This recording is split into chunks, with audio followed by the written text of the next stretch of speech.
శ్రీమద్భాగవతం 5వ స్కందం 18వ అధ్యాయం 15వ నంబర్ శ్లోకం నుంచి చర్చించుకుందాము. లక్ష్మీదేవి యొక్క ప్రార్థనలు మొదలవుతాయి ఇక్కడ నుంచి. సో మంగళాచరణ చేసుకుని స్టార్ట్ చేద్దాం. ఓం అజ్ఞానతిమిరాంధస్య జ్ఞానాంజనాశలాకయా చక్షురున్మిలితం येन తస్మై శ్రీగురవే నమః. श्रीचैतन्यमनोभीष्टं स्थापितं येन भूतले स्वयं रूपः कदा मह्यं ददाति स्वपदान्तिकं. वन्देऽहं श्रीगुरून् श्रीयुतापदकमलं श्रीगुरून् वैष्णवांश्च श्रीरूपं साग्रजातं सहगणरघुनाथान्वितां तं सजीवं साद्वैतं सावधूतं परिजनसहितं कृष्णचैतन्यदेवं श्रीराधाकृष्णपादान् सहगणललिता श्रीविशाखान्वितांश्च नमामो विष्णुपादाय कृष्णप्रेष्ठाय भूतले श्रीमते भक्तिवेदान्त स्वामिनिति नामिने.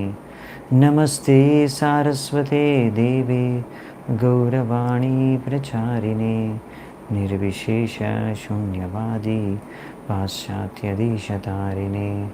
नमो महावदन्याय कृष्णप्रेमप्रदायते कृष्णाय कृष्णचैतन्य नामिने गौरत्विषे नमः.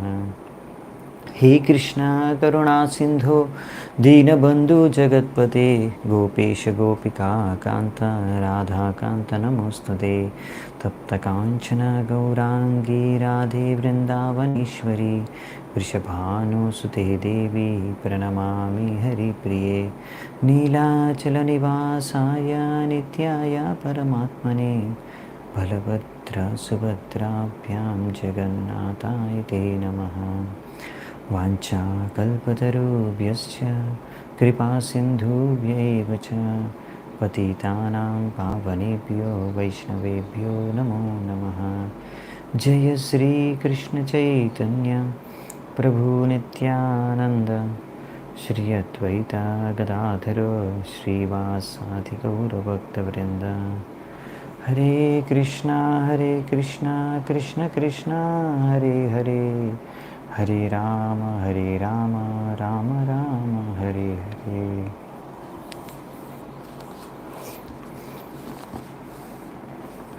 హరే కృష్ణ. సో 15వ నంబర్ శ్లోకం, ఇది కూడా ప్రోజ్ ఫార్మాట్లోనే ఉంది. సో ఇప్పుడు శుకదేవ్ గోస్వామి పరీక్షిత్ మహారాజ్కి చెప్తున్నారు. ఏం చెప్తున్నారంటే కేతుమాల వర్ష గురించి. ఇప్పుడు కేతుమాల వర్షలో విష్ణువు కామదేవుడి రూపంలో ఆయన అక్కడ నివసిస్తాడు. తద్వారా అక్కడ ఉన్న వాళ్ళందరి భక్తుల్ని సంతుష్టపరుస్తాడు. అక్కడ ఇప్పుడు ఎవరెవరు ఉంటున్నారంటే లక్ష్మీజీ కూడా ఉంటుంది అక్కడ, లక్ష్మీదేవి కూడా, ఇంకా ప్రజాపతి సంవత్సర, ఇంకా సంవత్సర యొక్క పుత్రులు, ఇంకా పుత్రిలు, అమ్మాయి అంటే కొడుకులు కూతుర్లు. దాని తర్వాత ప్రజాపతి యొక్క ఈ ఎవరైతే డాటర్స్ ఉన్నారో, కూతుర్లు ఉన్నారో, వాళ్ళందరూ ఏంటంటే రాత్రుల్ని నియంత్రించే దేవతలు అన్నమాట. అలాగే ఆయన కొడుకులు వచ్చేసి పగల్ని, డే టైంని నియంత్రించే దేవతలు. సో ప్రజాపతి యొక్క ఆఫ్ స్ప్రింగ్, అదే మొత్తం ఎంతమంది అంటే 36,000 మంది. ఒక్కొక్క రోజుకి ఒక్కొక్కరంట. అంటే మొత్తం ఒక మనిషి జీవితానికి సంబంధించినంత, మొత్తం మనిషి జీవితానికి సరిపోయేంత, ఆయువుకి సరిపోయేంత మంది ఉన్నారనమాట. ఇంకా ప్రతి సంవత్సరం యొక్క చివరన ఈ ప్రజాపతి యొక్క కూతురు వాళ్ళు బాగా భగవంతుడి యొక్క ఈ యొక్క చక్రం యొక్క తేజస్సుకి విచలితమైపోయి వాళ్ళందరికీ కూడా మిస్క్యారేజ్ అవుతుందంట.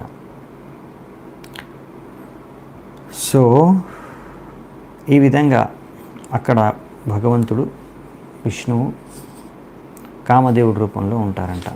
సో ఆయనకి ఇప్పుడు ఈ కేతుమాల వర్షలో ఈ కామదేవుడికి లేకపోతే ప్రద్యుమ్న ఆయన అక్కడ తిరుగుతూ ఉంటాడు. ఆయన యొక్క చిరునవ్వు ఎంతో అందంగా ఉంటుంది. ఇంకా ఈ విధంగా ఆయన తన ముఖ సౌందర్యాన్ని ఇంకా తన కనుబొమ్మలు ఇంకా పెంచుతాయి. ఆయన ఆ విధంగా ఎంతో అందరిపైన దృష్టి సారిస్తాడు. సో ఆ విధంగా అందరినీ సంతృప్తిపరుస్తాడు. ఇంకా లక్ష్మీదేవిని కూడా సంతృష్టిపరుస్తాడు. ఈ విధంగా ఆయన ఎప్పుడు తన ఇంద్రియాలని చిన్మయ స్థలంలో ఉండే ఇంద్రియాల ద్వారా ఆయన ఎప్పుడు ఆనందాన్ని ఉపయోగిస్తూ ఉంటారు. సో ఈ విధంగా ఇక్కడ డే టైంలో సో పగటి సమయంలో accompanied by the daytime by the sons of Prajapati, the predominant deities of the days. So Prajapati యొక్క కొడుకులు డే టైంని నియంత్రించే దేవతలు అని చెప్పాం కదా, ఆయన ఇంకా ఆయన కూతుర్లు ఎవరైతే రాత్రుల్ని నియంత్రిస్తారో, ఇంకా లక్ష్మీదేవి, వీళ్ళందరూ కూడా భగవంతుడిని ఈ సంవత్సర కాలంలో పూజిస్తారు ఆయన యొక్క కామదేవుడి యొక్క రూపంలో. ఈ విధంగా ఆయనకి సంపూర్ణంగా వాళ్ళు భక్తి చేసుకుంటారు ఈ మంత్రాల్ని జపిస్తూ. ఆ మంత్రం ఏంటో నెక్స్ట్ ఇచ్చారు. సో ఇక్కడ మనకు అదే చెప్తున్నారనమాట.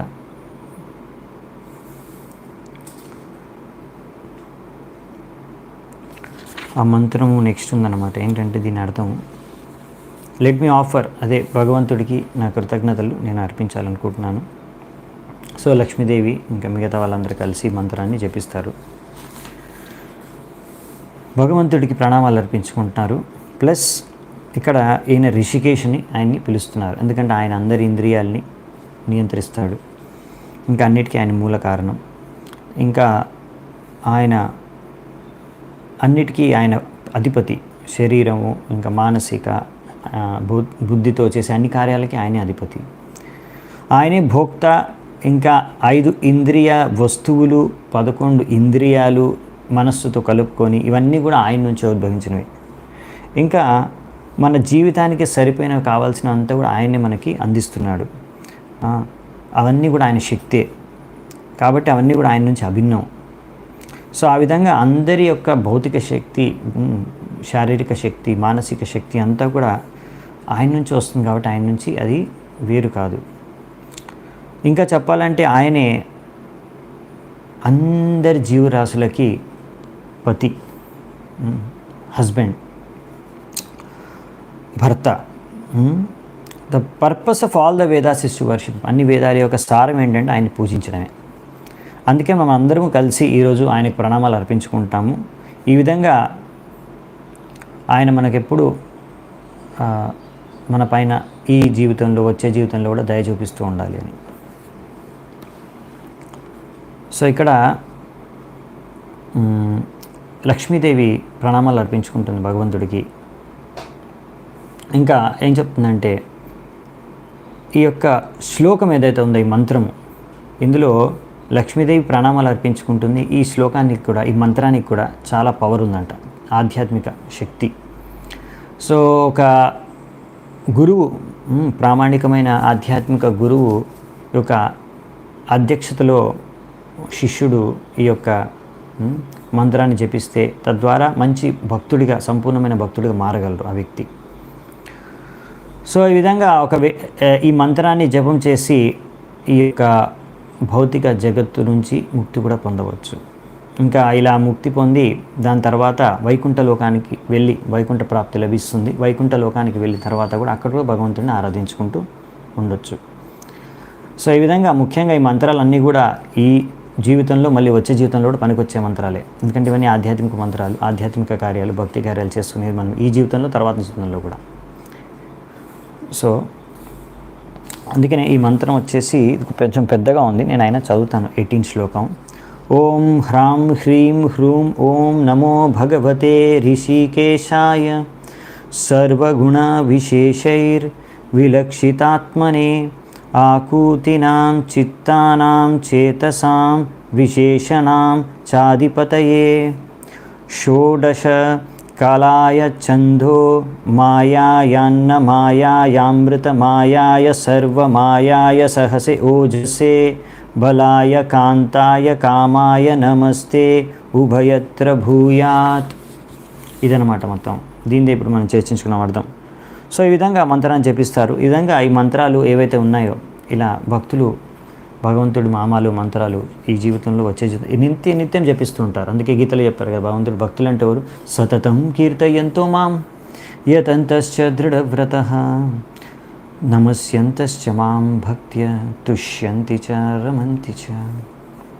సో ఎవరైతే భగవంతుడు భక్తులు వాళ్ళు ఎప్పుడు కూడా నిరంతరం భగవంతుడికి ప్రణామాలు అర్పిస్తారు. ఇంకా ఆయన యొక్క కీర్తన ఎప్పుడు చేస్తూనే ఉంటారు, ఆయనకు భక్తి చేస్తూనే ఉంటారు దృఢ సంకల్పంతో. సో ఈ విధంగా భక్తులు ఈ మంత్రాలు భగవంతుడిని ఆరాధించుకోవడానికి ఈ జీవితంలో వచ్చే జీవితంలో నిత్య యుక్త ఉపాసన భగవంతుడి ఉపాసన చేసుకోవడానికి నిత్యం ఉపాసన చేసుకుంటారు ఈ మంత్రాల ద్వారా. సో ఇక్కడ మనకి ఒక పాయింట్ చెప్పారు కదా, ఈ మొత్తం సెక్షన్లో ఒక పెద్ద హైలైట్ ఏంటంటే చాలా క్లియర్గా మనకి వ్యక్తం చేసేది ఏంటంటే లక్ష్మీదేవి ఆయన అంటే విష్ణువు ఈ భగవంతుడు ఆయన ఆమె యొక్క భర్తనే కదా, అందరి భర్త, అసలు భర్త ఆయన ఒక్కడే. ఈ యొక్క మొత్తం ప్రపంచంలో అసలైన పురుషుడు ఉన్న పురుషుడు ఒక్కడే, భగవంతుడు ఒక్కడే పురుషుడు, ఆయనే భర్త అందరికీ. ఆ విషయాన్ని ఇప్పుడు ఆమె చాలా బాగా వచ్చే శ్లోకాల్లో స్పష్టం చేస్తుంది. మనం చూద్దామంట. నెక్స్ట్ నుంచి శ్లోకాలు ఉన్నాయి, చదువుకుందాం. సో మనం ఇప్పుడు 19వ శ్లోకం చూస్తున్నాము. స్త్రియో వ్రతైస్త్వా ఋషికేశ్వరం స్వతో హ్యరాధ్యలోకే పతిమాసాసతేన్యం తాసాం నతే వై పరిపాంత్యపత్యం ప్రియం ధనాయుం షియతో స్వతంత్రా. ఒక భగవంతుడా, మీరు సంపూర్ణంగా స్వతంత్రులు, ఇంకా మీరు ఈ ఇంద్రియాల యొక్క స్వామి. అందుకనే అందరూ స్త్రీలు కూడా మిమ్మల్ని వ్రతాల అనుసారంగా మిమ్మల్ని పూజిస్తారు, వ్రతం ప్రకారంగా. ఎందుకంటే వాళ్ళకి ఒక మంచి భర్త కావాలని కోరికతో, తద్వారా వారి యొక్క ఇంద్రియాల్ని ఆ భర్త సంతృప్తి కలగాలని. ఇలా ఎవరైతే మిమ్మల్ని పూజిస్తున్నారో వాళ్ళందరూ కూడా తప్పకుండా మాయలో ఉన్నారు, మోహమాయలో ఉన్నారు, ఇల్యూషన్, మోహితులైన వారు ఈ విధంగా మిమ్మల్ని ఆరాధిస్తారు. ఒక మంచి భర్త కావాలి, ఎవరైతే నా ఇంద్రియాల్ని బాగా సంతృప్తిపరుస్తారో అని. వాళ్ళకి తెలీదు ఈ భర్తను ఎవరినైతే ఒక భర్తగా ఇంకొకరిని కోరుకుంటున్నారు, మంచి భర్తగా దక్కాలని. అసలు ఆ భర్త తనకి కానీ తనకి కాబోయే పిల్లలకి కానీ సంపూర్ణంగా రక్షణ కల్పించలేడు. అతను వారి సంపదను కూడా రక్షించలేడు, లేకపోతే ఆయన జీవితాన్ని రక్షించుకోలేడు. ఎందుకంటే ఆయన కూడా సమయము, కర్మ ఫలాలు మరియు 3 గుణాలు చేత వాటిపైన ఆధారపడి ఉన్నాడు. సో వీటన్నిటికీ ఆయన which are all subordinate to you. ఇవన్నీ కూడా ఈ 3 గుణాలు, కర్మ ఫలాలు, ఇంకా సమయము, ఇవన్నీ ఎవరి అనుగతంలో ఉన్నాయి? విష్ణువు యొక్క అనుగతంలో. అందుకనే ఇక్కడ చెప్పేది ఏంటంటే లక్ష్మీదేవి చాలా బాగా మంచి పర్ఫెక్ట్ ఇస్తారు ప్రభుపాల ద్వారా. దానికి ఇక్కడ నుంచి మంచి తాత్పర్యాలు కూడా ఉన్నాయి. నెక్స్ట్ ఇంకా 3-4 శ్లోకాలు అయినా కానీ దీని యొక్క శ్లోకాల యొక్క అర్థం, తాత్పర్యం చాలా మనకి విలువైనవి. ఈ శ్లోకంలో లక్ష్మీదేవి ఆమె అందరు స్త్రీలకి, అందరి స్త్రీల పట్ల ఆమె కరుణ చూపిస్తుంది అన్నమాట. ఎవరైతే భగవంతుడిని ఆరాధిస్తాడో, ఒక మంచి భర్త కావాలి అని కోరుకొని వ్రతం చేస్తారో, భగవంతుడికి ఆరాధిస్తారో, ఇంకా వాళ్ళకి ఏంటంటే ఇలా మంచి భర్త లభిస్తే మంచి పిల్లలు పుడతారు, దాని తర్వాత మంచి సంపద, ఇంకా చాలా చిరకాలం, ఇలా చాలా చిరకాల ఆయువు కావాలి. ఇలా ఏవైతే వాళ్ళకి ఇంకా అలాంటివి కావాలో కోరికలు ఉన్నాయో అవన్నీ, ఏవైతే వాళ్ళు సొంతంగా వాళ్ళు సాధించలేరు అవన్నీ భగవంతుని కోరుకుంటున్నారు, ఇవన్నీ నాకు కావాలి అని. ఈ యొక్క భౌతిక ప్రపంచంలో ఏ భర్త అయినా సరే, ఆయన కూడా భగవంతుడికి నియంత్రణలోనే ఉన్నాడు, భగవంతుడి మీద ఆధారపడి ఉన్నాడు. ఇక్కడ మనకి ఎన్నో ఉదాహరణలు ఉన్నాయని చెప్తున్నారు. ఇలా ఎంతోమంది భర్తలు వాళ్ళు భగవంతుడి యొక్క మీద ఆధారపడి ఉన్నారు. ఇంకా ముఖ్యంగా కర్మఫలాల మీద ఆధారపడి ఉన్నారు. సో అందుకనే వాళ్ళ కర్మఫలాల అనుసారంగానే ఒక్కొక్కసారి వాళ్ళ కర్మ బాగాలేకపోతే వాళ్ళు వాళ్ళ భార్య పిల్లల్ని, సంపదను, లేకపోతే వాళ్ళ యొక్క జీవితాలని, లేకపోతే వాళ్ళ యొక్క ఆయువుని రక్షించలేకపోతారు. అందుకనే ఇక్కడ చెప్పేది ఏంటంటే లక్ష్మీదేవి ఒక్కరే ఒక్కరు రియల్ హస్బెండ్, అసలైన భర్త ఎవరు అంటే అందరి స్త్రీలకి కృష్ణుడే, భగవంతుడే. ఆయన ఒక్కడే అందరికీ భర్త. గోపికలు వాళ్ళందరూ ముక్త జీవాత్మలు. ఈ విషయాన్ని వాళ్ళు అర్థం చేసుకున్నారు, కృష్ణుడు ఒక్కడే భర్త అని. అందుకనే వాళ్ళందరూ వాళ్ళ యొక్క భర్తల్ని వదిలేసి కృష్ణుడు ఒక్కరినే వాళ్ళ నిజమైన భర్తగా స్వీకరించారు. కృష్ణుడు ఇలా గోపికలు ఒక్కరికే భర్త కాదు, ప్రతి జీవాత్మకి ఆయనే భర్త, ఆయనే పతి. ఈ విషయాన్ని మనం అందరము ప్రతి ఒక్కరు కూడా అర్థం చేసుకోవాలి. కృష్ణుడు ఒక్కడే భర్త అన్ని జీవాత్మలకి. మళ్ళీ మీరు అనొచ్చు, అంటే భర్త అంటే ఆడవాళ్ళకి ఒక్కటికే మగవాడు భర్తగా ఉండాలి కదా, మరి భగవంతుడి అందరి జీవాత్మలకి భర్త ఎలా అవుతాడు? ఓన్లీ ఆడవాళ్ళకి భర్త అవుతాడు కదా. భగవద్గీతలో మనకి ఈ ప్రకృతిని ఏమన్నారంటే, మనం ప్రకృతిని మాత నేచర్, మదర్ నేచర్ అంటాం కదా. సో ఎందుకు మదర్ అంటాం? ఫాదర్ నేచర్ ఎందుకు అనం? మదర్ నేచర్ అని ఎందుకు అంటాం? వేదాల్లో అయితే మనకి ఇచ్చారు కాబట్టి మనం ప్రకృతిని స్త్రీలింగంగా తీసుకుంటాం, ఫీమేల్ అనమాట. కానీ మరి బయట వాళ్ళు ఎందుకంటారు? ఎందుకంటే మదర్ నేచర్ నుంచి మనం అందరం పుట్టాం కూడా. సో మనం అందరం కూడా భగవంతుడి యొక్క శక్తి, ప్రకృతి, మన ఈ యొక్క మొత్తం మనం కూడా ప్రకృతి కిందకే వస్తాం. అవునా? సో మనం పురుషు కాదు. అలాగే ఈ యొక్క ప్రకృతి, ఈ యొక్క మెటల్ నేచర్ ఫీమేల్, పురుష కాదు, మేల్ కాదు. అందుకనే భగవంతుడి ఒక్కడినే మనం పురుషుడిగా గుర్తిస్తాము, పురుషుడిగా మనం పూజిస్తాం. అర్జునుడు పూజించాడు కదా భగవద్గీతలో, పరం బ్రహ్మ పరం ధామ పవిత్రం పరమం భవాన్ పురుషం శాశ్వతం దివ్యం ఆదిదేవం అజం విభుం. సో మీరే పరం బ్రహ్మ మరియు పరం ధామ, మీరే పరం సత్యము, పరమాత్మ, పరం పురుషుడు, మీరే పరం భగవానుడు, మీరే చిన్మయమైన ఆది దేవుడు. మీకు ఎప్పుడు జన్మ లేదు, ఇంకా అంత సౌందర్యానికి మీరే ప్రతిరూపం. సో ఇక్కడ కృష్ణుడిని అస్సలైన ఆది పురుషుడిగా, ఆది దేవుడు, ఆది పురుషుడిగా మనకు చెప్పబడింది గీతలో. బ్రహ్మ సంహితలో బ్రహ్మదేవుడు కూడా ఉంటాడు, గోవిందం ఆది పురుషం తమహం భజామి. ఇంకా మిగతా జీవాత్మలన్నీ కూడా ప్రకృతి కిందకే లెక్క, శక్తులు. అవునా? అంతరంగ శక్తి, బహిరంగ శక్తి, తటస్థ శక్తి, మనం తటస్థ శక్తి. సో మన శక్తి, సో మనం ప్రకృతి కిందికి వస్తాం, మనమందరం ప్రకృతి. సో కృష్ణుడు ఒక్కడే భోక్త. ఇంకా మిగతా జీవాత్మలందరూ కూడా భగవంతుడికి భోక్త అయితే మనము భగవంతుడి చేత భోగించబడే వస్తువులం.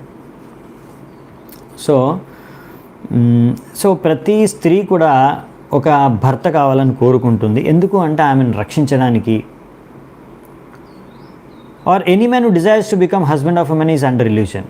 ఇలా ఎవరైనా భార్య అంటే ఒక స్త్రీ, నాకు ఒక భర్త కావాలి ఎందుకంటే ఆ భర్త నన్ను రక్షిస్తాడు అని ఆలోచించిందంటే ఆ స్త్రీ, లేకపోతే ఏ భర్త అయినా కానీ నేను ఒక స్త్రీని వివాహం చేసుకుంటాను, నాకు ఒక స్త్రీ కావాలి, నేను ఆ స్త్రీని రక్షించగలను, నేను ఆ స్త్రీకి భర్తగా మారగలను అని ఏ పురుషుడు ఆలోచించినా కానీ వీళ్ళిద్దరూ కూడా భ్రమలో ఉన్నట్టే అంట.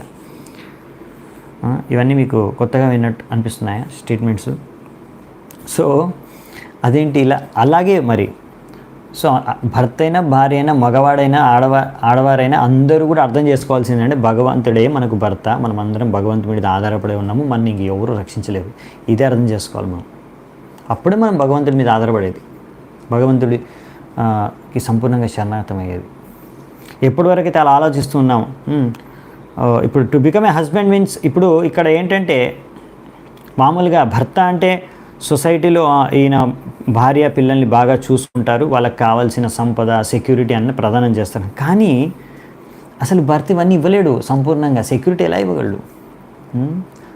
ఆయన ప్రయత్నం ఆయన చేయగలడు, కానీ అంతా కూడా కర్మ ఫలితం మీద డిపెండ్ అయి ఉంటుంది అంతే.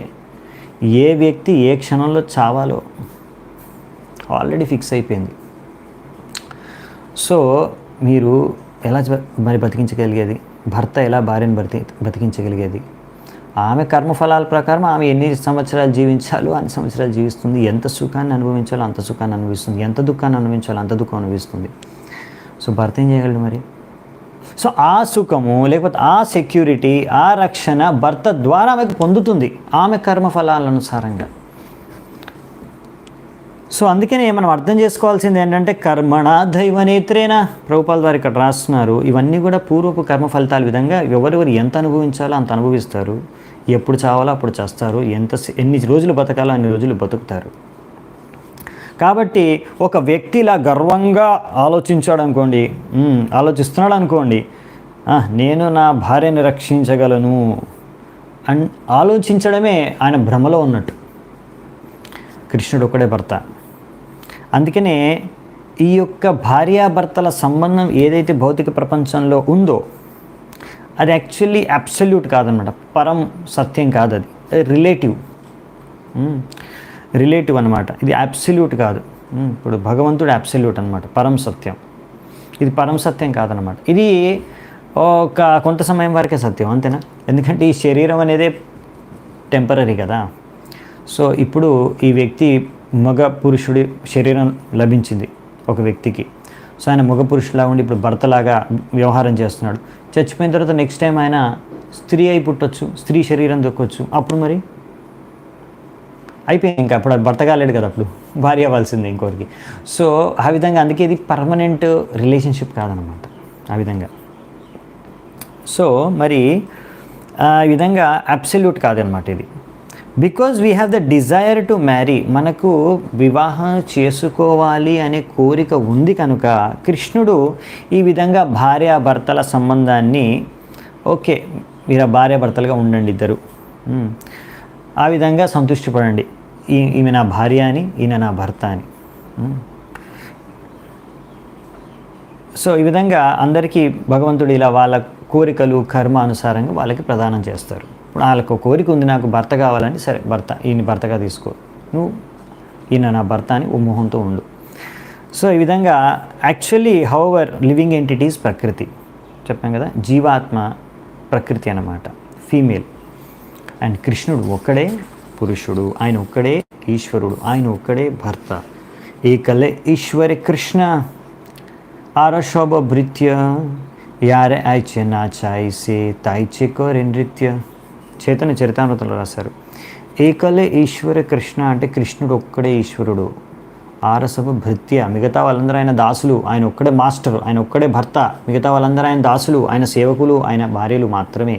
వాళ్ళందరూ కూడా ఆయన ఇచ్ఛానుసారంగానే నృత్యం చేస్తున్నారు, అవునా? సో ఒక భర్త తన భార్యతో ఇంద్రియాల్ని భోగించుకోవడానికి సాంగత్యం చేయొచ్చు, కానీ ఈ ఇంద్రియాలన్నిటికీ స్వామి రిషికేశ భగవంతుడు. ఈ భగవంతుడైన రిషికేశుడు ఆయనే ఇంద్రియాలని నియంత్రించేది, ఆయనే ఇంద్రియాలని ఆ ఇంద్రియాలు పనిచేసే విధంగా చేసేది అన్ని భగవంతుడు. ఆ విధంగా మీరు చూసుకున్నా కానీ ఇంద్రియాల స్వామి కృష్ణుడు విష్ణువే కనుక ఆ విధంగా కూడా మీరు అర్థం చేసుకోవచ్చు అసలైన భర్త కృష్ణుడే. ఎందుకంటే ఇంద్రియాలు పనిచేస్తున్నాయి, మీరు ఇంద్రియాల ద్వారా భోగించి నేను భర్త అనుకుంటున్నారు, కానీ అసలు ఆ ఇంద్రియాలని నియంత్రించేది కూడా భగవంతుడే.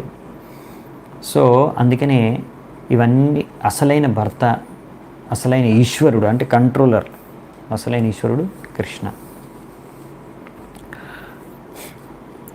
అందుకనే ఇప్పుడు మనము ఎప్పుడైతే నేనే ఈశ్వరుడు అనుకుంటారో, నేనే కంట్రోలర్, నేనే నియంత్రిస్తాను నా భార్యని, పిల్లల్ని, అందరినీ, ఈ లోకాన్ని, అప్పుడు ఫ్రస్ట్రేట్ అవుతారు జనాలు. భగవంతుడు భోక్త అర్థం చేసుకోవాలి, ఆయన భోక్త, మనము కాదు భోక్త. ఇప్పటి వరకు మనమే భోక్త, నేనే ఈశ్వరుణ్ణి అనుకుంటాము, అప్పటి వరకు మనకు అశాంతి ఉంటుంది, అవునా? భోక్తారాం యజ్ఞ తపసాం సర్వలోక మహేశ్వరం. సో భగవంతుడే భోక్త, భగవంతుడే ఈశ్వరుడు, ఆయనే నియంత్రించేది మరియు ఆయనే భోగించేది. అదేంటి ఆయనే భోగిస్తాడు, ఆయనే నియంత్రిస్తాడా? సో మనకేం మేలు జరుగుతుంది, మరి ఆయన మనకేం మేలు చేస్తాడు, ఆయనే భోగిస్తాడు, ఆయనే అందరిని నియంత్రిస్తాడు. మామూలుగా ఏంటంటే ఇప్పుడు ఎవరైనా భోగించి ఆయన అందరిని నియంత్రిస్తున్నా అంటే దునియాలో ఈ ఒక ప్రపంచంలో ఏంటంటే అతను తప్పకుండా వేరే వాళ్ళని శోషించి శాసించి వేరే వాళ్ళపైన అత్యాచారం చేసి ఎలాగైనా వాళ్ళని భోగించేసి వాళ్ళ దగ్గర నుంచి అన్ని లాగేసుకొని వాళ్ళని బాగా కంట్రోల్ చేసేసి వాళ్ళని బాగా టార్చర్ చేసి అలా అనుకుంటారు అనమాట. ఎందుకంటే వాళ్ళు ఇంకొకరు వారి యొక్క మేలు గురించి ఆలోచించారు. కానీ భగవంతుడు అలా కాదు. సుహృదం సర్వభూతానం. ఆయన భగవంతుడు సుహృదుడు. ప్రతి ఒక్క జీవాత్మకి మేలు కోరుకునే వ్యక్తి ఎవరైనా ఉన్నాడు అంటే భగవంతుడు ఒకడే, ఇంకెవ్వరూ లేరు. సో అందుకనే ఆయన భోక్త, ఆయన ఈశ్వరుడు. కానీ అందరి మేలు కోరుకునే సుహృదుడు, అందరికీ ప్రియమైన వాడు, అందరి యొక్క మేలు కోరుకునే ఒకే వ్యక్తి ఆ భగవంతుడు. ఈ విషయాన్ని మనం అర్థం చేసుకోవాలి. ఆయన భోక్తే, ఆయన భోగిస్తాడా అంటే ఆయన భోగిస్తేనే మనం ఆనందాన్ని అనుభవిస్తాం. ఎందుకంటే మనము భోక్త కాదు, అదే ఇక్కడ చెప్పారు. సో భగవంతుడు భోగిస్తే మనకు ఆనందం లభిస్తుంది అన్నమాట. మనని భగవంతుడు భోగిస్తే మనకు ఆనందం లభిస్తుంది అన్నమాట. అది. సో ఇక్కడ పురుషుడు స్త్రీ, పురుషుడు అనుకుంటాను నేను స్త్రీని భోగిస్తున్నాను తద్వారా నాకు ఆనందం కలుగుతుంది, స్త్రీ అనుకుంటుంది పురుషుడు నన్ను భోగిస్తే నాకు ఆనందం కలుగుతుంది అని. కానీ అసలైన ఆనందం భగవంతుడు మనని భోగిస్తేనే, అంటే మనం భగవంతుడికి సేవ చేసుకున్నప్పుడు అప్పుడు మనం ఆనందాన్ని అనుభవించగలం. అప్పటి వరకు అసలైన ఆనందం లేదు. సో ఆ విధంగా భగవంతుడికి తెలుసు మనకి ఏది సంతృప్తినిస్తుంది, ఏది ఆనందాన్ని ఇస్తుంది. సో ఆ విధంగా మనం భగవంతుడికి సమర్పితమైనప్పుడు భగవంతుడు ఆ విధంగా మనకి సంతుష్టిని, ఆనందాన్ని, ఆధ్యాత్మిక ఆనందాన్ని ఇస్తారు. మనం ఆత్మ కాబట్టి ఆత్మకు ఆధ్యాత్మిక ఆనందం, సంతృప్తి లభించినప్పుడే అది అసలైన సంతుష్టి, ఆనందం. భౌతికంగా ఏ ఆనందం, సంతుష్టి లభిస్తుంది అసలైంది కాదు అది. అది ఎప్పుడూ శాశ్వతంగా మీకు ఆనందాన్ని ఇవ్వలేదు. సో అదే ఇక్కడ చెప్తున్నారన్నమాట. సో భగవంతుడు వచ్చి భర్త. ఇంకేం చెప్తుంది లక్ష్మీదేవి? సవైపతి స్యాదకుతో భయస్వయం సమంతత పాతి భయాతురం జనం స ఏక ఏవేతరతామితో భయం నైవాత్మలాభాద్ అధిమన్యతే పరం అని ఏమంటున్నారంటే, he alone who is never afraid. ఆయన ఒక్కడే ఎప్పుడు భగవంతుడు ఎవ్వరికి భయపడ్డు. But who on contrary gives complete shelter. కానీ ఆయన ఎవరైతే భయపడే వ్యక్తులు ఉంటారో వాళ్ళందరికీ ఆయన ఆశ్రయాన్ని ఇస్తాడు, వాళ్ళందరికీ ఆశ్రయం కల్పిస్తాడు. అలాంటి వ్యక్తే అసలైన భర్త కాగలడు. అసలైన భర్త, అసలైన రక్షకుడు ఎవరు? భగవంతుడు. ఎంత భయం భ్రాంతికి గురైన ఏ వ్యక్తినైనా ఆయన రక్షించగలడు, ఆయనకు ఆశ్రయాన్ని ఇవ్వగలడు. అందుకనే ఇక్కడ లక్ష్మీదేవి అంటుంది, ఓ మై లార్డ్, నా భగవంతుడు లక్ష్మీదేవి యొక్క భర్త. మీరు నా భర్తే కాదు, మీరు ఒక్కరే భర్త. ఇంకా ఎవరు కూడా ఈ మొత్తం ప్రపంచంలో, ఈ సృష్టిలో మీ యొక్క స్థానాన్ని ఎవ్వరు కూడా అర్హులు కాదు. భర్త అనే స్థానానికి ఇంకెవ్వరు అర్హులు కాదు, మీరు ఒక్కరే అర్హులు. మీ ఒక్కరికే ఆ స్థానం, భర్త అనే స్థానం. If you are not the only husband you would be afraid of others. మీరు భర్త కాకుండా ఇంకొకరు భర్త అయితే అంటే ఏంటి? అంటే వేరే వాడు మిమ్మల్ని రక్షిస్తాడు, అంటే మీరు భయపడితే వాడు వేరే మిమ్మల్ని రక్షిస్తాడు కాదు. సో అప్పుడు మీరు భయపడుతున్నట్టు వేరే వాళ్ళకి. సో వేరే వాళ్ళు ఇంకెవరో భర్త అయిపోయారంటే, భర్త అయిపోతున్నారంటే అతను రక్షణ కల్పిస్తాడు. అంటే మీరు భయానికి గురవుతారు, అంటే మీరు భయానికి గురవుతారా?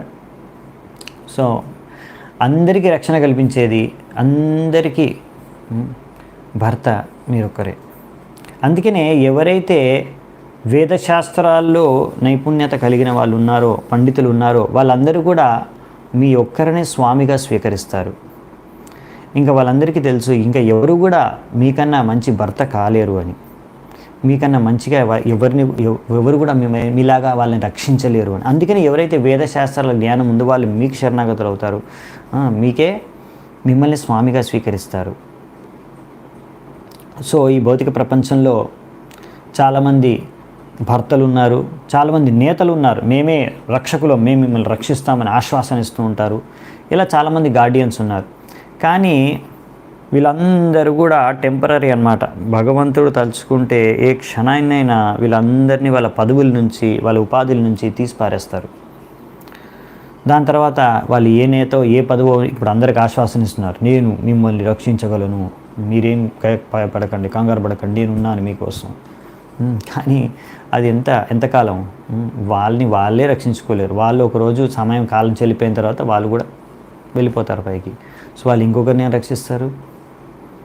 సో ఎవరి కాలం చెల్లిపోతుందో ఎవరికి తెలియదు. సో ఎవరిని రక్షించగలరు ఈ భౌతిక ప్రపంచంలో? ఎవరిని రక్షించలేరు. భగవంతుడు ఒక్కడే. మీరు అనొచ్చు, ప్రభుజీ ఆయన రక్షించాడు అప్పుడు, లేకపోతే అతను చచ్చిపోయేవాడు, అతను యాక్సిడెంట్ అయ్యింది, అతను బతికించకపోతుంటే ఆ సమయానికి హాస్పిటల్ తీసుకెళ్ళి, లేకపోతుంటే అతను చచ్చిపోయేవాడు అక్కడే, అతనే బతికించాడు, భగవంతుడు ఎక్కడ బతికించాడు?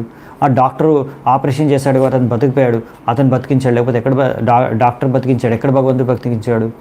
ఇంట్లో ప్రతిసారి ఇంట్లో భర్తే కదా అన్నీ తీసుకొచ్చేది, అంత రక్షణ కల్పించేది, లేకపోతే ఎవరైనా బయట వాళ్ళు వచ్చేసి అత్యాచారం చేయొచ్చు ఇంట్లో స్త్రీ పైన, సో భర్తే కదా రక్షించేది అంటే, అవును, ఈ వ్యక్తి భర్త, డాక్టరు, ఎవరైనా సరే రక్షించేది ఇక్కడ వాళ్ళందరూ కూడా భగవంతుడి చేతిలో నిమిత్త మాత్రులు మాత్రమే. మీ కర్మ మీకు లభించడానికి వాళ్ళు నిమిత్త మాత్రులు మాత్రమే. మీ కర్మఫలం మీకు లభిస్తుంది, మీకు రక్షణ లభిస్తుంది. భగవంతుడే రక్షణ, వీరి ద్వారా ఎవరో ఒకరి ద్వారా మీకు రక్షణ కల్పిస్తున్నాడు. అదనమాట విషయం. ఇతను కాకపోతే ఇంకొకతను. సో మీకు రక్షణ కల్పిస్తాడు భగవంతుడు ఏదో ఒక విధంగా. సో అసలు రక్షణ కల్పించేది భగవంతుడే. ఎందుకంటే ప్రతి ఒక్కరికి శక్తి, సామర్థ్యం, ఈ బుద్ధి, తెలివి అన్నీ భగవంతుడే కదా ఇచ్చేది. సో ఎవరినైనా భగవంతుడు మిమ్మల్ని రక్షణ కల్పించడానికి నిమిత్త మాత్రులుగా చేయొచ్చు. సో వారి ద్వారా మీకు భగవంతుడి యొక్క రక్షణ లభిస్తుంది. భర్త ద్వారా మీకు భగవంతుడి యొక్క రక్షణ లభిస్తుంది. ఆ విషయం మనం అర్థం చేసుకోవాలి. సో అందుకనే ఎవరైతే ఆధ్యాత్మిక జీవితంలో బాగా ఉన్నతి సాధించిన వాళ్ళు ఉన్నారో వాళ్ళు ఎప్పుడు కూడా ఏ ఒక్క రాజకీయ నేతను, లేకపోతే ఎవరినో ఏ నేతనో భర్తగా, ఏ వ్యక్తినో భర్తగా, ఈయనే నా రక్షకుడు, ఈయననే అని సర్వం అని ఆలోచించరు. వాళ్ళు ఎప్పుడు కూడా భగవంతుడే అసలైన రక్షకుడు, నాకు అసలైన భర్త అందరికీ అనే విషయాన్ని స్వీకరిస్తారు. అందుకనే భగవంతుడు ఒక్కడే ఇలా చెప్పగలడు, అహం త్వాం సర్వ పాపేభ్యో మోక్షయిషామి మా శుచః. మీరేం కంగారు పడాల్సిన అవసరం లేదు, నాకు శరణాగతిలో ఉండి మీ పాపాలన్నీ నేను తొలగించేస్తాను, మిమ్మల్ని నేను రక్షిస్తానని చెప్తారు. సో ఈ విధంగా కృష్ణుడు భగవద్గీతలో చెప్తాడు. నెక్స్ట్ శ్లోకం 21. యా తస్య తే పాదసరోరుహార్హణం నికామయేత్ స కిల కామలంపట తదేవ రాసీప్సితమీప్సితోర్చితో యద్భగ్నయజ్ఞ భగవన్ ప్రతప్యతే. సో ఇక్కడ ఏం చెప్తున్నారంటే, మనకి ఓ భగవంతుడా, మీరు ఒక స్త్రీ యొక్క కోరికలు, మీరు అన్ని కోరికలు పూర్తి చేస్తారు ఆటోమేటిక్గా. ఎవరైతే మీ పాద పద్మాలకి శుద్ధ ప్రేమతో భక్తి చేసుకుంటారో, ఒకవేళ ఒక స్త్రీ మిమ్మల్ని, మీ పాద పద్మాల్ని ఏదో ఒక కోరికతో, ఒక పర్టికులర్ ఉద్దేశంతో పూజించిన మీరు ఆమె కోరికల్ని తీర్చేస్తారు. కానీ but in the end she becomes broken hearted and లామెంట్స్. So ఎవరైనా స్త్రీల భౌతిక కోరికలతో భగవంతుడిని కోరుకుంటే భగవంతుడు కోరిక తీర్చేస్తాడు. కానీ ఆ భౌతిక కోరిక తీర్చినా కానీ తర్వాత ఆమె మళ్ళీ బాధపడుతుంది, ఆమె హృదయం బద్దలైపోతుంది. Therefore one need not worship your lotus feet for some material benefit. అందుకే మీరు ఎప్పుడు కూడా భగవంతుడిని భౌతిక కోరికలు తీర్చడానికి ఆరాధించకండి. ఎందుకంటే మీకు భౌతిక కోరికలతో మీరు ఆరాధిస్తే భగవంతుడు మీకు తీర్చినా కానీ దానివల్ల మీకు అసలైన సుఖం లభించదు, తర్వాత దుఃఖమే లభిస్తుంది. ఇది భౌతిక సుఖం యొక్క, భౌతిక జగత్తు యొక్క నియమం. భౌతిక జగత్తులో ఏది వన్ సైడ్ కాదనమాట, డ్యూయల్. మీకు సుఖం లభించిందంటే నెక్స్ట్ దుఃఖం రావాల్సిందే. ఏ భౌతిక వస్తువు మీకు భౌతిక సుఖాన్ని ఇస్తుందో అదే రేపు మళ్ళీ దుఃఖాన్ని కూడా ఇస్తుంది, లేకపోతే దుఃఖాన్ని తీసుకొస్తుంది. సో ఆ విధంగా అందుకని మనము శుద్ధ భక్తి చేసుకోవాలన్నమాట. శుద్ధ భక్తి చేసుకోవాలి. అన్యాభిలాషితాశూన్యం జ్ఞానకర్మాద్యనావృతం ఆనుకూల్యేన కృష్ణానుశీలనం ఉత్తమ భక్తిని చేసుకోవాలి. ఏమాత్రం ఇలాంటి భౌతిక కోరిక లేకుండా మన భక్తి ఉండాలి. అలా భగవంతుడికి మనం సేవ చేసుకోవడానికి ప్రయత్నించాలి.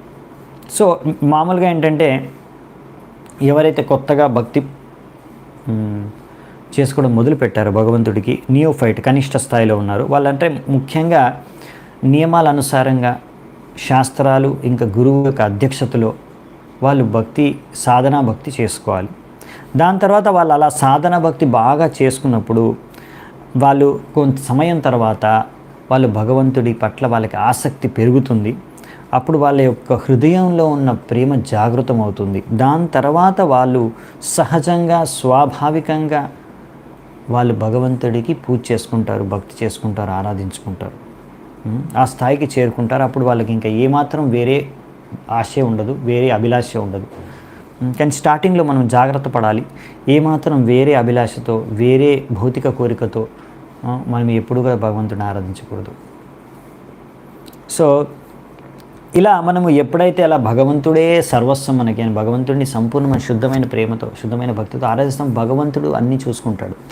ఆ వ్యక్తి యొక్క సంరక్షణ, ఆ వ్యక్తికి కావాల్సింది ఏంటి, ఆయనకి ఏం కావాలి, ఏం సురక్షితంగా ఉండాలి, ఏం కావాలో అంత భగవంతుడు చూసుకుంటాడు.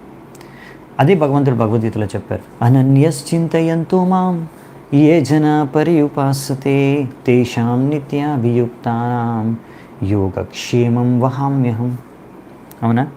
సో భగవంతుడు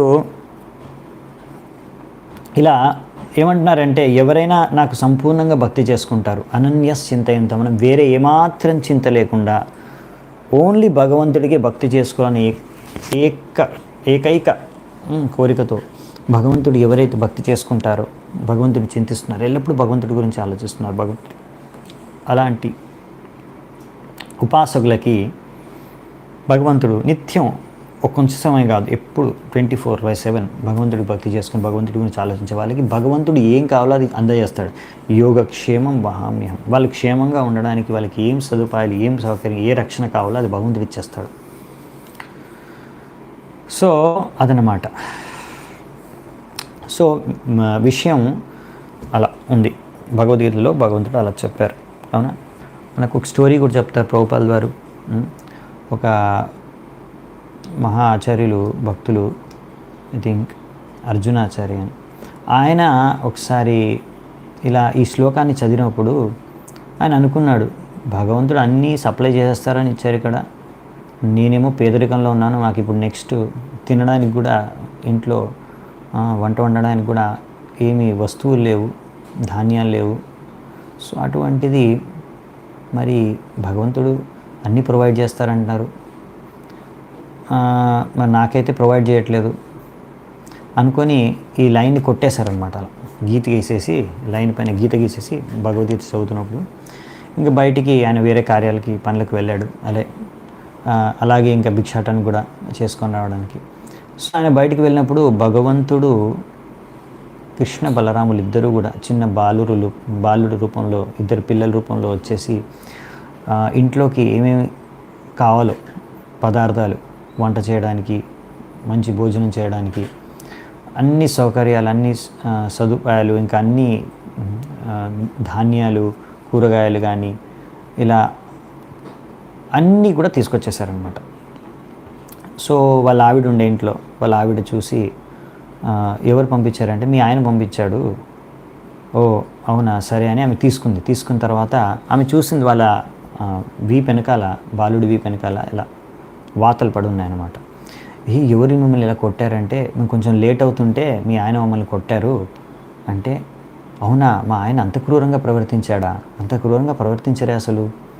అయినా మీ పట్ల ఇంత క్రూరంగా ప్రవర్తించారు, అది మంచిది కాదే, నేను మా ఆయన వచ్చినాక అడుగుతాననేసి, సరే మీరు కూర్చోండి, నేను వంట వండి మీకు నైవేద్యం పెట్టి మీకు ప్రసాదం తినేసి వెళ్ళండి అని చెప్తే, లేదు మాకు తొందరగా వెళ్ళిపోవాలనేసి వాళ్ళు వెళ్ళిపోతారనమాట. సో దాని తర్వాత ఆయన అర్జునాచార్య ఇంటికి వచ్చిన తర్వాత ఆయన చూస్తాడు, వీళ్ళ ఆవిడ పెద్ద విందు భోజనం తయారు చేసింది, వంటలు వండేసి. ఆయన అనుకోండి ఎక్కడి నుంచి ఇవన్నీ వచ్చాయి అని అడిగితే, మీరే కదండి పంపించాడు ఇద్దరు పిల్లల చేత.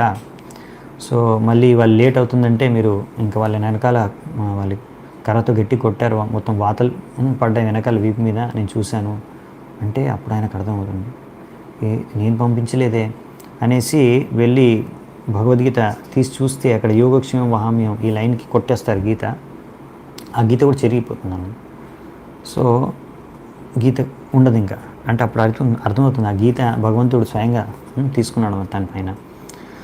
సో ఆయన అంటాడనమాట, అయ్యో భగవంతుడు స్వయంగా కృష్ణ బలరాములు మన ఇంటికి వచ్చారు, నీకు దర్శన భాగ్యం కలిగింది, నేను దుర్భాగ్యుడిని, నాకే కలగలేదు అని బాధపడతారనమాట. సో ఆ విధంగా అప్పుడు ఆయనకు అర్థమవుతుంది, భగవంతుడు ఆయనకు ఆ విధంగా అర్థం చేస్తాడు. ఎలా ఆయన గొప్ప భక్తుడు కనుక భగవంతుడు అలా స్వయంగా వచ్చి ఆయనతో అలా లీల చేసి ఆయనకి ఈ విషయాన్ని వ్యక్తం చేశారు అందరికీ తెలిసే విధంగా.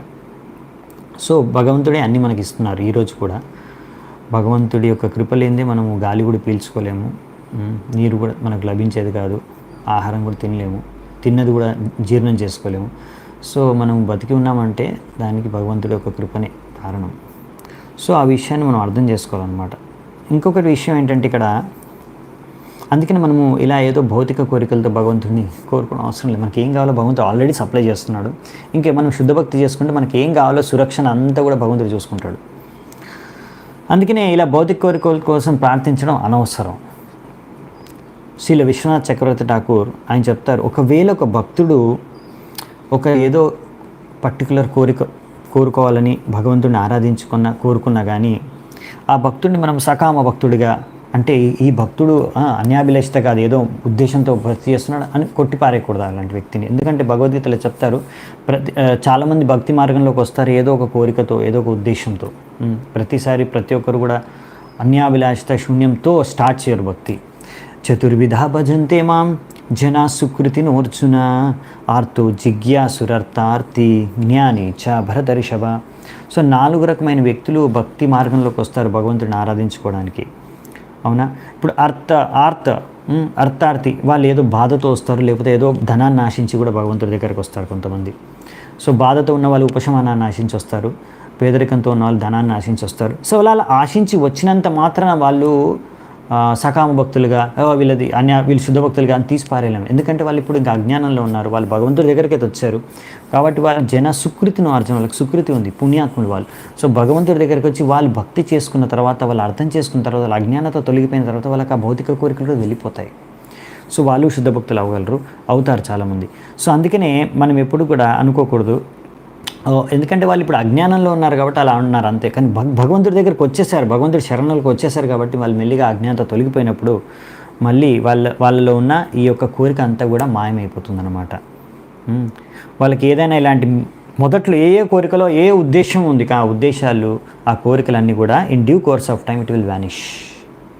సో అందుకని నువ్వు కంగారు పడాల్సిన, అయ్యో నేను భక్తిలో వచ్చే ముందు ఇలా కోరుకొని వచ్చానే, కానీ ఇప్పుడు ఆ కోరిక ఉండకపోవచ్చు, మీకు వెళ్ళిపోయి ఉండొచ్చు. సో వెళ్ళిపోతుంది శుద్ధ భక్తి చేసుకుంటే. సో భయపడాల్సిన అవసరం లేదు. సో అందుకని ఇప్పుడు మన కోరిక ఏ కోరిక ఉంది, ఏ కోరికతో వచ్చాము, దాని గురించి కంగారు పడాల్సిన లేదు. ఇంపార్టెంట్ ఏంటంటే మన భగవంతుడు భక్తి చేసుకుంటున్నాం లేదనేది ఇంపార్టెంట్. అకామ సర్వకామోవా మోక్షకామ ఉదారది తీవ్రైన భక్తి యోగేన యజేత పురుషం పరం.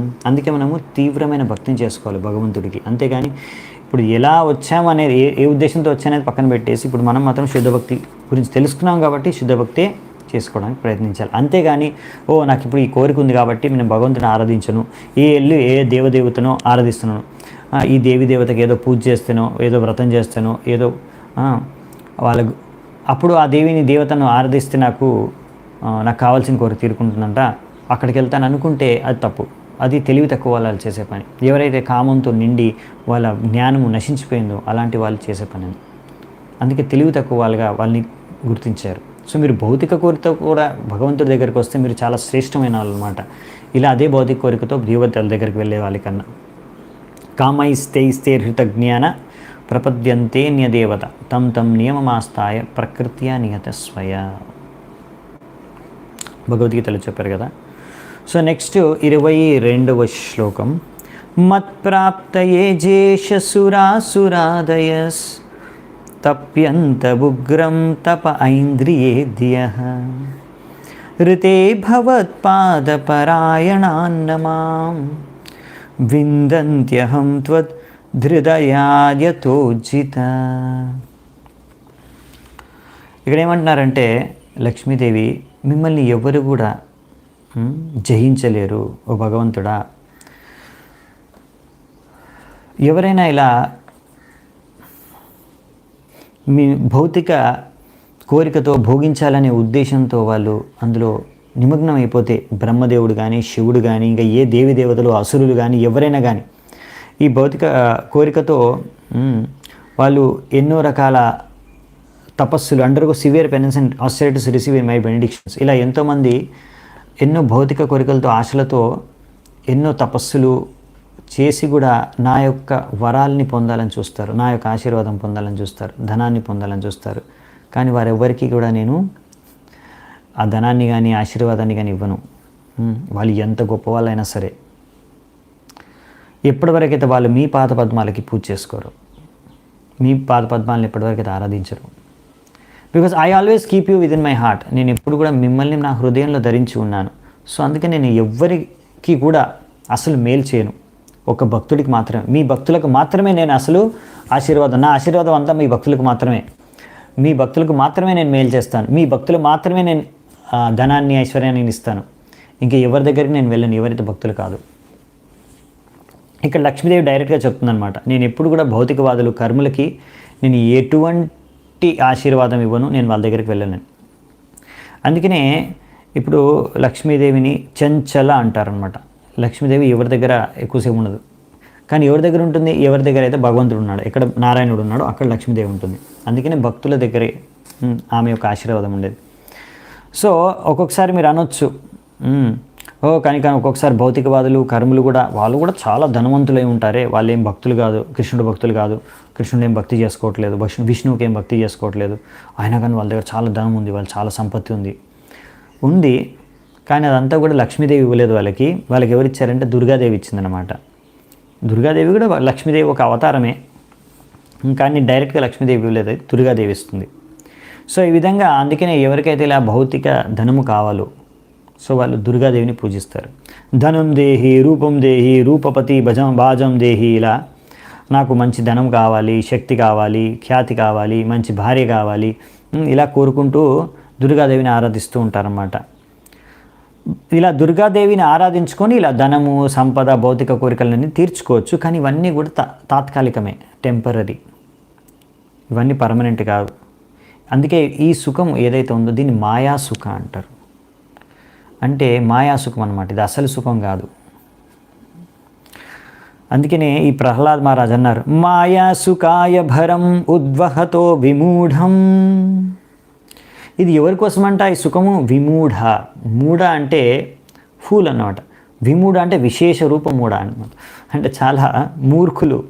అందుకే ప్రభుపాల్ గారు ఇక్కడ ఇంగ్లీష్లో ఫూలిష్ రాస్కల్స్ అన్నాడు. ఓన్లీ రాస్కల్ కాదు, ఓన్లీ ఫుల్ కాదు, ఫూలిష్ రాస్కల్స్ అనమాట. సో ఇలా మహామూర్ఖులకు అనమాట ఈ ఆనందము, వారి కోసం, మహామూర్ఖులకి. సో ఇంకో విధంగా చెప్పాలి, భక్తులు ఎవరైతే ఉన్నారో ప్రహ్లాద్ మహారాజు, ధ్రువ మహారాజు, వారికి కూడా ఎంతో ఐశ్వర్యం, సంపద వాళ్ళకు లభించింది. కానీ అదంతా మాయాసుఖం కాదు, అది దుర్గాదేవి ఇచ్చిన మాయాసుఖం కాదు. ఎప్పుడైతే భగవంతుడు భక్తులకి ఏదైతే ఐశ్వర్యం కానీ సంపద కానీ లభిస్తుందో అది నారాయణుడు, లక్ష్మీదేవి వారికి ఇచ్చిన బహుమతులు. సో అది మాయాసుఖం కాదనమాట. సో ఇక్కడ అందుకే చెప్తున్నారనమాట, ఇలా ఎవరైతే తక్కువ బుద్ధి వాళ్ళు, తక్కువ తెలివి వాళ్ళు, మూర్ఖులు ఉంటారో వాళ్ళు, ఇలాంటి వాళ్ళు ఏంటంటే ఇలా దుర్గాదేవిని ఆరాధించడం, దేవి దేవతలను ఆరాధించడం, ఇలాంటి భౌతిక కోరికలు తీర్చుకోవడం, భౌతిక సుఖాలు లభించుకోవడం జరుగుతుంది. కానీ ఎవరైతే తెలివైన వాళ్ళు ఇలాంటి తుచ్చమైన సుఖం కోసం వాళ్ళు కోరుకోరు, వాళ్ళు దానికోసం ప్రయత్నించరు. సో ఇక్కడ మనకి ప్రభుపాల్ ద్వారా ఒక ఉదాహరణ చెప్తారనమాట. ప్రభుపాల్ ద్వారా మేము చూసాం స్వయంగా, మా గురువు గారు భక్తి సిద్ధాంత సరస్వతి ఠాకూర్. భక్తి సిద్ధాంత సరస్వతి ఠాకూర్ ఆయన ఒక శిష్యుడు ఉండేవారు, వన్ ఆఫ్ ద డిసైపుల్స్, ఒక శిష్యుడు, మా గురువుగారి యొక్క శిష్యుడు. ఒకసారి ఆయన తన యొక్క గురువుగారి యొక్క సంపదని భోగించాలని ప్రయత్నించాడు. అప్పుడు మా గురువుగారు ఆయన పైన కృప చూపించి, నీకు నా భౌతిక సంపద కావాలా, ఆస్తి కావాలా, సరే తీసుకో. ఆయనకు ఆస్తిని ఇచ్చేశాడంట. కానీ అతనికి ఈ చైతన్య మహాప్రభు యొక్క సందేశాన్ని విశ్వవ్యాప్తంగా ప్రచారం చేసే ఆ యొక్క శక్తిని ఇవ్వలేదు. ఆ శక్తి భగవంతుడి యొక్క సందేశాన్ని, చైతన్య మహాప్రభు యొక్క సందేశాన్ని విశ్వవ్యాప్తంగా ప్రచారం చేసే శక్తి ఎవరికి ఇస్తారంట, ఎవరికి ఇచ్చారంట?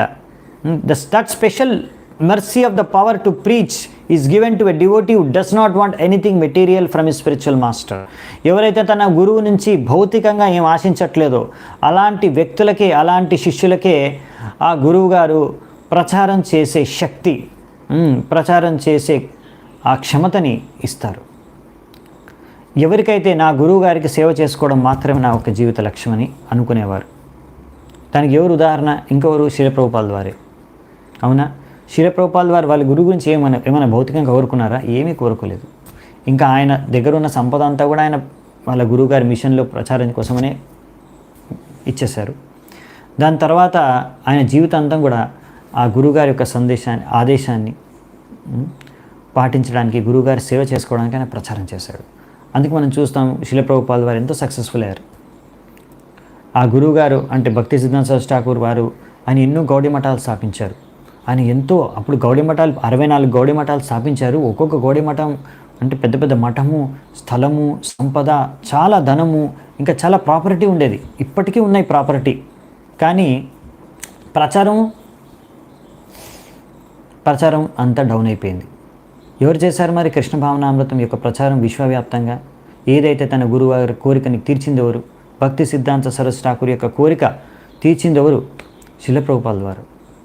సో మనం అర్థం చేసుకోవచ్చు. సో మనం అలా గురువు దగ్గరికి వెళ్ళి ఆ గురువు యొక్క సంపదను ఆశిస్తే మరి మనకి గురువుగారి సంపద దొక్కుతుంది. కానీ గురువుగారి కోరిక ఏదైతే ఉందో, ప్రచారం జరగాలనే కోరిక, ఆ కోరికను తీర్చే వాళ్ళం మనం కాము. సో అసలైన శిష్యులు మనం కాకుండా పోతాం. అసలైన కృప గురువుగారి మనకు దక్కదు. అసలైన భగవంతుడి కృప మనకు దక్కదు. భగవంతుడి యొక్క ఈ ప్రచారంలో నిమిత్త మాత్రులుగా అయ్యే అవకాశం మనకు లభించదు. సో అలా ఓన్లీ భౌతిక సుఖం, భౌతిక సంపద కావాలనుకుంటే దానికోసం మీరు ఆధ్యాత్మిక గురు దగ్గరికి రావాల్సిన అవసరం లేదు. సో అది అసలైన ఉద్దేశం కాదు. ఒకవేళ స్టార్టింగ్లో తెలియక అజ్ఞానంతో వచ్చారు, సరే. తర్వాత అలాంటి కోరిక అనేది సరైన జ్ఞానం కలిగిన తర్వాత వెళ్ళిపోవాలి. అంతేగాని అదే ఉద్దేశంతో మీరు జీవితాంతం భక్తి చేసుకుంటే, భక్తి పేరుతో మీరు భౌతిక కోరికలు కోరుకుంటూ భక్తి చేసుకుంటూ శుద్ధ ప్రేమ లభిస్తుంది అనుకుంటే అది మూర్ఖత్వం.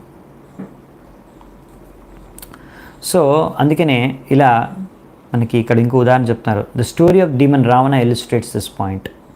రావణాసురుడు అతను సీతాదేవిని అపహరించుకొని వెళ్ళిపోయాడు. రాముడి యొక్క సంపద అయిన సీతాదేవిని, ఆయన భార్యని. సో అప్పుడు సీతాదేవి ఏం చేసింది? ఆయన సీతాదేవిని తీసుకొని వెళ్ళిపోలేదు. ఆమె ఒక మాయా రూపాన్ని సృష్టించింది, దుర్గాదేవి.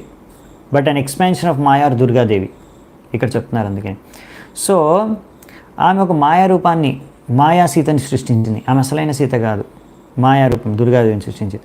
సో దాని ద్వారా ఆయనకు యాక్చువల్లీ సీతాదేవి యొక్క కృప కానీ, లక్ష్మీదేవి యొక్క కృప కానీ రావణుడికి లభించలేదు. ఇలా ఏం జరిగింది మరి?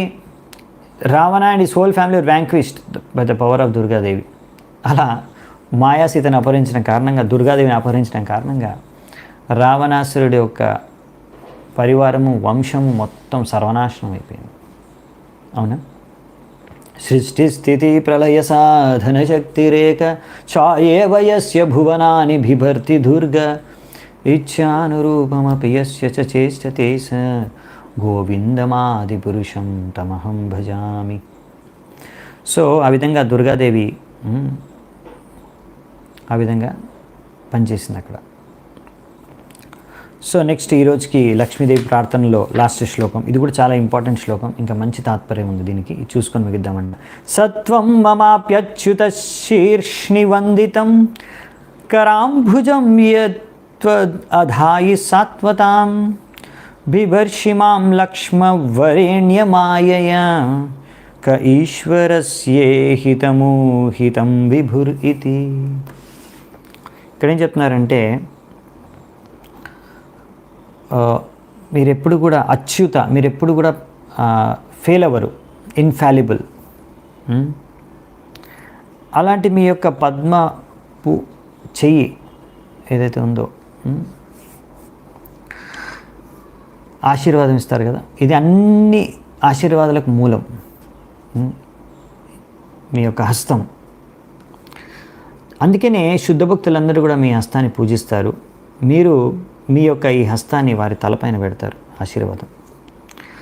అలాగే నేను కోరుకుంటున్నాను, మీరు కూడా మీ యొక్క ఈ యొక్క హస్తాన్ని నా తలపైన కూడా పెట్టండి.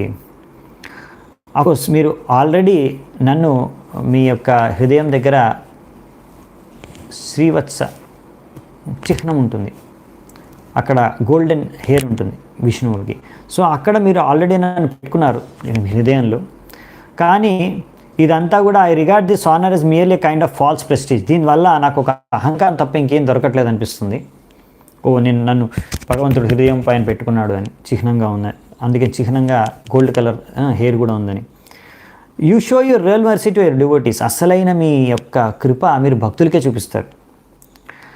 మీరు అందరినీ నియంత్రించే భగవంతుడు. మీ యొక్క కార్యాలు, మీ యొక్క ఉద్దేశం ఎవరికి అర్థం కాదు. సో శాస్త్రాల్లో ఎన్నో చోట్ల చెప్పారంట, న తాత మే ప్రియతమా ఆత్మయోనిర్న శంకర న చ శంకరశ్నో న శ్రీర్ నైవాత్మచయతా భవాన్. సో అందరికైనా ప్రియమైన వారు భగవంతుడికి ఎవరంట? భగవంతుడు చెప్పారు, ఎవరంటే అందరికైనా ప్రియమైన వారు నాకు నా భక్తులు. నా భక్తుల కన్నా నాకు భక్తులు మోర్ డియర్ టు హిమ్ దాన్ శివుడు, బ్రహ్మదేవుడు, సంకర్షణుడు, ఇంకా లక్ష్మీదేవి కన్నా కూడా ప్రియమైన వాళ్ళు ఎవరంటే భగవంతుడికి తన శుద్ధ భక్తులు మాత్రమే. నేమం విరించోన భవో న శ్రీరప్యంగ సంశ్రయ ప్రసాదం లేభిరే గోపి యత్తత్ ప్రాత్మ విముక్తిదాత్. సో ఈ విధంగా భాగవతంలో కూడా ఇచ్చారు, అనేక చోట్ల ఇచ్చారు. ఇలా భగవంతుడు అందరికన్నా, అందుకని కృప అంటే బ్రహ్మదేవుడు, శివుడు, శ్రీ కన్నా కూడా లక్ష్మీదేవి కన్నా ప్రియమైన వారు ఎవరికి ఆయన కృపను సంపూర్ణంగా ప్రసాదించాడు గోపికలకు. ఎందుకు ప్రియం అంటే ఆయన అంత కృపను, ఏం కృప ఇచ్చాడు వాళ్ళకి అంటే వాళ్ళతో ఇక్కడ ఇచ్చారు. అందుకనే లక్ష్మీదేవి కన్నా కూడా ఎక్కువ కృప లభించింది గోపికలకు. నాయం శ్రియంగను నితాంతరతే ప్రసాద స్వర్యోషితాం నలిన గంధరుచాం కుతోన్య రాసోత్సవేస్య భుజదండగృహీత కంఠ లబ్ధాశిషాం య ఉదగాద్ వ్రజ సుందరీనాం. సో గోపికలు భగవంతుడి నుంచి ఎటువంటి వరాలు దక్కాయంటే వాళ్ళకి, లక్ష్మీదేవి కూడా అటువంటి వరం దక్కలేదంట. ఎలాంటి ఆశీర్వాదం అంటే ఇక్కడ భగవంతుడు తన హస్తాల్ని గోపికల ఒక భుజాల పైన వేశారు, వాళ్ళతో నృత్యం చేశారు రసోత్సవంలో, రస డ్యాన్స్లో. సో ఈ విధంగా అందుకని గోపికలకి ఎటువంటి కృప భగవంతుడికి లభించిందో అటువంటి కృప ఎవ్వరికీ అటువంటి కృప లభించలేదు. చైతన్య చరితామృతంలో ఇప్పుడు ఒక ముఖ్యమైన ఘటన ఇక్కడ ఎక్స్ప్లెయిన్ చేస్తారు. లక్ష్మీదేవి ఇంకా ఈ గోపికల మధ్యలో ఉన్న వ్యత్యాసం గురించి చాలా అద్భుతంగా ఉంటుంది. సో ఇది చైతన్య చరితామృతంలో ఉంది. సో చైతన్య చరితామృతంలో ఇచ్చారనమాట, గోపికల యొక్క పద చిహ్నాలను, మనకు కూడా అలాంటి కృప కావాలి, భగవంతుడి యొక్క కృప కావాలంటే గోపికల యొక్క పద చిహ్నాల్లో మనం అనుసరించాలి. లేకపోతే అటువంటి కృప ఎవరికి లభించదు, లక్ష్మీదేవికైనా సరే. సో లక్ష్మీదేవికి కూడా గోపికల వంటి కృప లభించలేదు. అందుకనే లక్ష్మీదేవి నాకు అలాంటి రసోత్సవంలో నాకు నృత్యం చేయాలని ఉంది కృష్ణుడితో, నేను రసోత్సవంలో పాల్గొంటా, రస డ్యాన్స్లో నాకు ప్రవేశం లభించాలని కోరికతో ఆమె ఎన్నో సంవత్సరాల కఠోర తపస్సు చేసింది. ఇప్పుడు కూడా స్థలం ఉంది, లక్ష్మీదేవి చేసిన తపస్సు చేసిన స్థలం బృందావనంలో, మీరు వెళ్ళినప్పుడు చూడొచ్చు. సో చైతన్య మహాప్రభు ఈ విషయం గురించి వెంకట భట్ట, ఆయన శ్రీ సాంప్రదాయంలో ఆచార్యులు, ఆయన శ్రీరంగం మందిరంలో పూజారులు, ఆయన ఇంట్లో శ్రీ చైతన్య మహాప్రభు 4 మాసాలు చతుర్మాసంలో గడిపారు. ఆ సమయంలో వెంకట భట్టను ఇలా అడిగారు, మీ లక్ష్మీదేవి నారాయణుడి యొక్క హృదయం పైన ఎప్పుడు నివసిస్తుందే, ఆమె ఎంతో పతివ్రత స్త్రీ ఈ సృష్టిలో, ఆమె మరి మా దేవుడైన మా భగవంతుడైన కృష్ణుడిని, ఎవరైతే గోవుల్ని కాస్తాడో గోపాలుడిని, ఆమె మరి అంత పతివ్రత స్త్రీ అయినప్పుడు మా కృష్ణుడితో రసోత్సవంలో రస డ్యాన్స్లో పాల్గొనాలని ఎందుకు కోరుకుంది అని. అలా మొత్తం వైకుంఠాన్ని త్యాగం చేసేసి ఇక్కడికి వచ్చి కఠోర తపస్సులు చేసింది బృందావనం దగ్గర కృష్ణుడితో నృత్యం చేయడానికి. మరి ఆమె పతివ్రత స్త్రీ కదా లక్ష్మీదేవి, అలా కృష్ణుడితో నృత్యం చేయడానికి ఎందుకలా మరి కఠోర తపస్సు చేసింది వచ్చి. వెంకటభట్ట అన్నాడు, కృష్ణుడు నారాయణుడు ఒక్కరే కదా, కాకపోతే కృష్ణుడు కొన్ని లీలలు క్రీడాస్ఫూర్తితో ఉంటాయి, చాలా ఆహ్లాదకరంగా ఉంటాయి. అంతేగాని కృష్ణుడు మరి విష్ణువు ఒకటే కదా, నారాయణుడు ఒకటే కదా. సో అందుకనే కృష్ణుడు నారాయణుడు ఒకటే కాబట్టి లక్ష్మీదేవి కృష్ణుడి దగ్గరకు వచ్చింది ఆయనతో డ్యాన్స్ చేయడానికి. సో అందులో ఆమె ప్రతివ్రత ఎలా భంగం అవుతుంది? ఆ కృష్ణుడు కూడా ఆయన భర్తే ఒకటే కదా, విష్ణువు కృష్ణుడు ఒకటే కదా. సో ఆమె ప్రతివ్రత ఏమీ భంగం అవ్వలేదు అని అంటారనమాట వెంకటభట్ట. కాకపోతే ఇలా ఒక రకమైన లీల చేశారు భగవంతుడితో, అలా లీల జరిగింది అంతే. సో ఈ విధంగా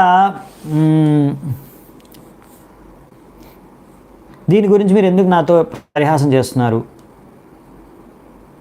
తద్వారా లక్ష్మీదేవి కూడా రసా డ్యాన్స్కి వెళ్ళి కృష్ణుడితో నృత్యం చేస్తుంది దాని ద్వారా ఆమె కూడా ఆ విధంగా కృష్ణుడితో నృత్యం చేసి ఆనందాన్ని ఉపయోగిస్తే దాంట్లో పరిహాసం చేసే విషయం ఏంటి? మీరు నాతో ఎందుకు ఇలా పరిహాసం చేస్తున్నారంటే చైతన్య మహాప్రభు అంటారు, అవును ఇలా కృష్ణుడితో లక్ష్మీదేవి నృత్యం చేయడంలో తప్పేం లేదు, కానీ ఆమెకు రస డ్యాన్స్ ఈ రాసమండలంలోకి ప్రవేశం కూడా లభించలేదే. ఇది మరి శాస్త్రాల నుంచి మాకు ఇదే తెలుస్తుంది, మేము ఇదే చదివాము విన్నాము. రామచంద్ర దండకారణ్యకు వెళ్ళినప్పుడు అక్కడ ఎంతోమంది తపస్సు చేసుకునే ఋషులకి వాళ్ళందరికీ కూడా ఈ రస డ్యాన్స్లో ప్రవేశం లభించింది. వాళ్ళందరూ గోపికలుగా పుట్టారు, వాళ్ళకి రస డ్యాన్స్ లభించింది. అటువంటిది ఈ రస డ్యాన్స్లో రాసలీల నృత్యంలో అలాంటి దండకారణ్య ఋషులకు కూడా లభించిన స్థానం గోపికల రూపంలో, మరి లక్ష్మీదేవికి ఎందుకు ప్రవేశం లభించలేదు అని. అప్పుడు వెంకటభట్ట అంటారు, ఈ విషయం గురించి నేనేం చెప్పలేను, ఇది చాలా నా తెలివికి అతీతమైన విషయం, నేను చాలా సాధారణ వ్యక్తిని, నా బుద్ధి చాలా పరిమితమైంది. సో నేను ఎప్పుడు ఇలా భౌతిక చింతనతో విచలితమై ఉంటాను. కాబట్టి భగవంతుడి ఆధ్యాత్మిక లీలను అర్థం చేసుకునే శక్తి, ఆ లోతు నిన్ను గ్రహించే శక్తి నాకు లేదు. ఈ భగవంతుడు చేసే లీలలు ఎంత లోతు ఉంటాయంటే సముద్రం కన్నా కూడా ఇలా కోటి సముద్రాల లోతు ఉంటాయి. అంత లోతుగా ఆలోచించే శక్తి నాకు లేదు, అర్థం చేసుకునే శక్తి లేదు అంటాడు. అప్పుడు చైతన్య మహాప్రభు అంటారు, కృష్ణుడికి ఒక ముఖ్యమైన లక్షణం ఉంది. ఏంటంటే ఆయన ఇలాంటి మాధుర్య రసం ద్వారా ప్రతి ఒక్క హృదయాల్ని దోచుకుంటారు. సో ఈ విధంగా గోకుల బృందావనంలో ఒకవేళ మనం కృష్ణుడి యొక్క ఈ యొక్క ప్రేమను పొందాలనుకుంటే, కృపను పొందాలనుకుంటే, అప్పుడు మనము ఏం చేయాలంటే అక్కడ బృందావనంలో ఉండే వ్రజవాసులు, నందమహారాజు, యశోదమై, గోపలు ఇలాంటి వారితో మనము వారి ఎలాగైతే కృష్ణుడితో సంబంధం ఉందో అలా ఒక సంబంధాన్ని కృష్ణుడితో మనం ఏర్పరచుకోవాలి. అప్పుడు మనము కృష్ణుడి యొక్క కృపను పొందగలము. ఎలాగైతే యశోదమై భగవంతుడు కృష్ణుడిని బందీ చేసేసింది దామోదర లీలలో, అలాగే కృష్ణుడి యొక్క గోపసఖలు, ఆయన ఫ్రెండ్స్, మిత్రులు ఆయన ఒక సాధారణ వ్యక్తిగా గుర్తించి ఆయన భుజాలపైన కూడా ఎక్కేసి ఆడుకునేవారు. ఎందుకంటే వాళ్ళందరూ కూడా వేరే ఏం ఆశించారు, కృష్ణ ప్రేమనే ఆశిస్తారు.